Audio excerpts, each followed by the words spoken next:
नमस्कार दोस्तों, विज्ञान वीडियो लेक्चर में आपका स्वागत है। आज हम 8वीं कक्षा के अध्याय पौधे एवं जंतुओं का संरक्षण को शुरू करने जा रहे हैं। आज हम इस अध्याय का पहले भाग को समझेंगे। तो आइए जानते हैं कि आज की वीडियो में हम लोग क्या क्या पढ़ने वाले हैं। सबसे पहले हम वनोन्मूलन के परिणाम क्या होते हैं इनके बारे में समझेंगे। ठीक इसके बाद वन एवं वन्य प्राणियों का संरक्षण कैसे किया जाए इनके बारे में हम विस्तार पूर्वक चर्चा करेंगे। इसके बाद जैव मंडल आरक्षण किसे कहते हैं इनके बारे में जानेंगे और अंत में पेड़ पौधे एवं जीव जंतु के बारे में विस्तार पूर्वक समझेंगे। तो आइए आज के पहले विषय से शुरू करते हैं और जानते हैं वनोन्मूलन एवं इसके कारण के बारे में। सबसे पहले इस अध्याय में आगे बढ़ने से पहले हम आपको बता दें कि इस अध्याय में हम मुख्यतः पौधे एवं जंतुओं का संरक्षण कैसे किया जाए इस पे हम प्रकाश डालेंगे। हमारी पृथ्वी पर नाना प्रकार के पौधे एवं जंतु पाए जाते हैं। ये मानव जाति के अस्तित्व एवं भली प्रकार से रहने के लिए आवश्यक होते हैं। आज इन जीवों के अस्तित्व के लिए वनोन्मूलन एक बहुत बड़ा खतरा बन गया है। अब हमारे मन में प्रश्न यह आता है कि आखिर राष्ट्रीय उद्यानों, वन्य जंतु अभयारण्यों एवं जैव मंडल संरक्षित क्षेत्रों को बनाने का क्या उद्देश्य है। तो इन्हीं सब प्रश्नों का उत्तर हम इस अध्याय में जानेंगे। वनोन्मूलन का अर्थ होता है वनों को समाप्त करने पर प्राप्त भूमि का अन्य कार्यों में उपयोग करना। जैसा कि आप चित्र देख रहे हैं, वनों को समाप्त कर उस भूमि का अन्य कार्यों में उपयोग किया जा रहा है। वन में वृक्षों की कटाई निम्न उद्देश्यों से की जाती है। पहला, कृषि के लिए भूमि प्राप्त करना। दूसरा, घरों एवं कारखानों का निर्माण करने के लिए। तीसरा, फर्नीचर बनाने अथवा लकड़ी का ईंधन के रूप में उपयोग करने के लिए। इन सारे उद्देश्यों के लिए वन में वृक्षों की कटाई की जाती है। आइए दोस्तों, अब हम वनोन्मूलन के परिणाम के बारे में समझेंगे। आखिर वनोन्मूलन से हमें किस प्रकार की परेशानी होती है। वनोन्मूलन से पृथ्वी पर ताप एवं प्रदूषण के स्तर में वृद्धि होती है। इससे वायुमंडल में कार्बन डाइऑक्साइड का स्तर बढ़ता है। भौम जल स्तर का भी निम्नीकरण हो जाता है। वनोन्मूलन से प्राकृतिक संतुलन भी प्रभावित होता है। यदि वृक्षों की इसी प्रकार अनवरत कटाई चलती रही तो वर्षा एवं भूमि की उर्वरता में कमी आ जाएगी। इसके अतिरिक्त बाढ़ तथा सूखे जैसी प्राकृतिक आपदाओं की संभावनाएं बढ़ जाती है। जैसा कि आप चित्र में देख रहे हैं, सूखे जैसी आपदाएं किस प्रकार मृदा को प्रभावित करती है। अब जैसा कि आप पिछली कक्षा में प्रकाश संश्लेषण की क्रिया पढ़े ही होंगे। अब प्रकाश संश्लेषण क्रिया में पौधों को भोजन बनाने के लिए कार्बन डाइऑक्साइड की आवश्यकता होती है। कम वृक्षों का अर्थ है कार्बन डाइऑक्साइड के उपयोग में कमी आना, जिससे वायुमंडल में इसकी मात्रा बढ़ जाती है। क्योंकि कार्बन डाइऑक्साइड पृथ्वी द्वारा उत्सर्जित उष्मीय विकिरणों का प्रग्रहण कर लेती है, अतः इसकी मात्रा में वृद्धि के कारण विश्व उष्णन यानी कि ग्लोबल वार्मिंग होता है। पृथ्वी के ताप में वृद्धि के जल चक्र का संतुलन बिगड़ता है और वर्षा दर में कमी आती है, जिसके कारण सूखा पड़ता है। मृदा के गुणों में परिवर्तन आने का मुख्य कारण वनोन्मूलन है। किसी क्षेत्र की मृदा यानी कि मिट्टी के भौतिक गुणों पर वृक्षारोपण और वनस्पति का प्रभाव पड़ता है। आप जैसा कि चित्र में देख रहे हैं, आप याद करें कि वृक्ष किस प्रकार मृदा अपरदन को रोकते हैं। भूमि पर वृक्षों की कमी होने से मृदा अपरदन अधिक होता है। मृदा की ऊपरी परत हटाने से नीचे की कठोर चट्टानें दिखाई देने लगती है। इससे मृदा में ह्यूमस की कमी होती है तथा इसकी उर्वरता भी अपेक्षाकृत कम होती है।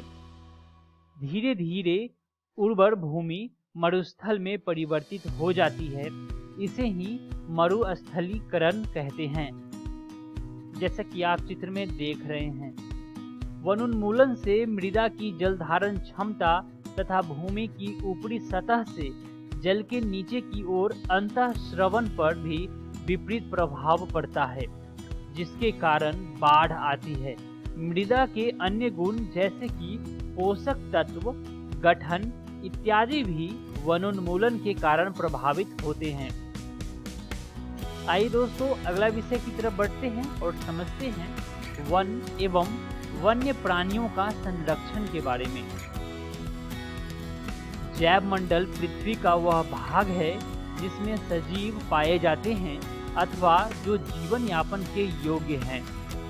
जैव विविधता का अर्थ है पृथ्वी पर पाए जाने वाले विभिन्न जीवों की प्रजातियां, उनके पारस्परिक संबंध एवं पर्यावरण से उनका संबंध।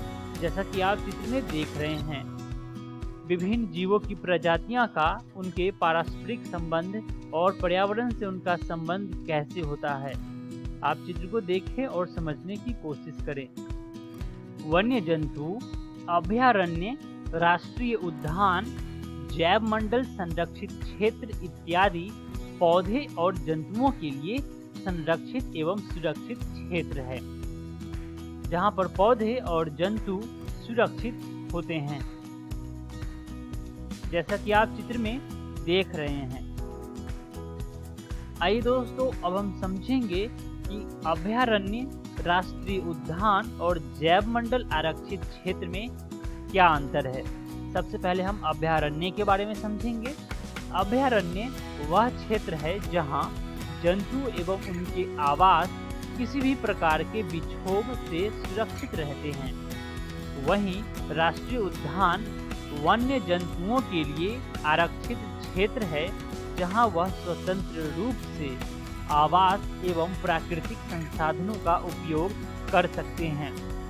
वहीं जैव मंडल आरक्षित क्षेत्र में वन्य जीवन, पौधों और जंतु संसाधनों और उस क्षेत्र के आदिवासियों के पारंपरिक ढंग से जीवन यापन हेतु विशाल संरक्षित क्षेत्र हैं। तो आप इन तीनों का अंतर अच्छे से समझ चुके हैं। आइए दोस्तों, हम समझेंगे जैव मंडल आरक्षण के बारे में। जैव विविधता के संरक्षण के उद्देश्य से जैव मंडल आरक्षित क्षेत्र बनाए गए हैं। किसी क्षेत्र का जैव मंडल आरक्षित क्षेत्र उस क्षेत्र की जैव विविधता एवं संस्कृति को बनाए रखने में सहायक होता है। किसी जैव मंडल आरक्षित क्षेत्र के अंतर्गत अन्य संरक्षित क्षेत्र भी हो सकते हैं, जैसे कि पचमढ़ी जैव मंडल आरक्षित क्षेत्र में सतपुरा नामक एक राष्ट्रीय उद्यान तथा बोरी एवं पचमढ़ी नामक 2 वन्य जंतु अभयारण्य आते हैं, जैसा कि आप चित्र में देख रहे हैं। आइए अगला विषय को समझते हैं, पेड़ पौधे एवं जीव जंतु के बारे में।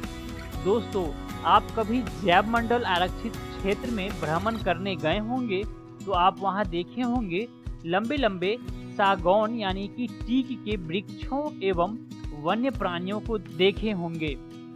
जंतु अपने आवास में प्रसन्न रहते हैं, हमें उनको परेशान नहीं करना चाहिए। कुछ जंतु एवं पौधे एक क्षेत्र विशेष में पाए जाते हैं। किसी विशेष क्षेत्र में पाए जाने वाले पेड़ पौधे उस क्षेत्र के वनस्पति जात एवं जीव जंतु प्राणी जात कहलाते हैं। इसे आप याद रखें। आइए हम चित्र माध्यम से समझते हैं। साल, सागौन, आम, जामुन, सिल्वर फर्न, अर्जुन इत्यादि वनस्पति जात हैं। जैसा कि आप फर्न और जामुन के पौधों को देख रहे हैं।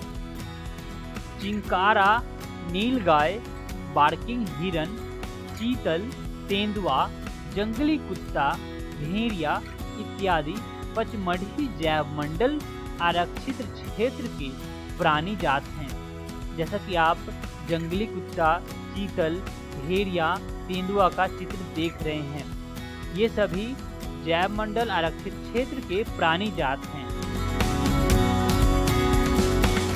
इस तरह से दोस्तों हम आज की वीडियो का सारे विषयों का अध्ययन कर चुके हैं। आइए एक बार फिर से देखते हैं कि आज हमने क्या क्या सीखा है। सबसे पहले हम वनोन्मूलन के परिणाम को जाना। ठीक इसके बाद वन एवं वन्य प्राणियों का संरक्षण कैसे किया जाए इनके बारे में भी हमने चर्चा किया। ठीक इसके बाद हम जैव मंडल आरक्षण के बारे में समझा और अंत में पेड़ पौधे एवं जीव जंतु के बारे में भी हमने जाना। आइए जानते हैं कि अगली वीडियो में हम लोग क्या क्या पढ़ने वाले हैं। अगली वीडियो में हम सबसे पहले विशेष क्षेत्र प्रजाति के बारे में समझेंगे। ठीक इसके बाद वन्य प्राणी अभयारण्य के बारे में समझेंगे। इसके बाद राष्ट्रीय उद्यान के बारे में समझेंगे और अंत में प्रवास किसे कहते हैं इनके बारे में हम विस्तारपूर्वक समझेंगे। आशा करता हूं कि आप सभी को आज का वीडियो अच्छे से समझ में आए होंगे। मिलते हैं अगली वीडियो में अध्याय के अगले भाग में। धन्यवाद।